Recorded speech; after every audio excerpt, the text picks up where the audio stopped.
Genuine लोक मानकर ସେଇଟାକୁ ଆମେ କେମିତି ତ୍ୱରିତ କରେଇବା ଲେବର ଅଫିସର ମାନଙ୍କର ମାଧ୍ୟମରେ ଆମେ ଦେଖାदेखି କରୁଥିଲୁ ଯେ ପାଖାପାଖି ଗଞ୍ଜାମ ଜିଲ୍ଲାରୁ ମ୍ୟାକ୍ସିମମ୍ ଲେବର ଆସିଛନ୍ତି। ଦୁଃଖ ଏବଂ ପରିତାପର ବିଷୟ ସାଧାରଣ ଲୋକ ଜାଣି ନାହାନ୍ତି। ଏତେ ଆମ ପାଖରେ ପଇସା ଅଛି, ପାଖାପାଖି 1000 କୋଟି ଟଙ୍କା ପଡ଼ିଛି, କିନ୍ତୁ ଲେବର ମାନେ ତାଙ୍କର ନିଜର ହକଟା ନିଜର ଅଧିକାରଟା ଯୋଜନା ବିଷୟରେ ଜାଗୃତ ହୁଅନ୍ତି। ସେଟା ହେଉଛି ଦୁଃଖର। କଣ ସମସ୍ୟା ସେମାନେ କହିଲେ?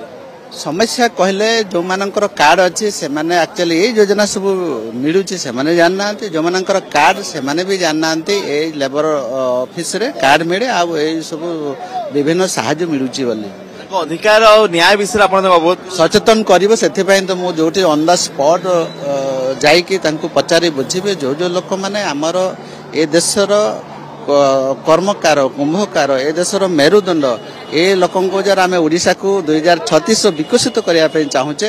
मोहन सरकार चाहूचे फील्ड उतरे कि लोक मैंने न आस तो आम जा सचेतन करवा अधिक अधिक सरकारी योजना अंतर्भुक्त कर मेन ऑब्जेक्टिव अच्छे फैसला ऑन द स्पॉट जार जो समस्या अच्छी अधिकारी भी हाँ हाँ निश्चित अधिकार माने भी आसछन्ते माने आउ दिन जागृत हे निश्चित भाव में आगामी भविष्य आम जेते जन आज अच्छा धीरे धीरे के मान को भी आम अंतर्भुक्त करवा आम जहाँ सब योजना अच्छे से हकटा पाइबे।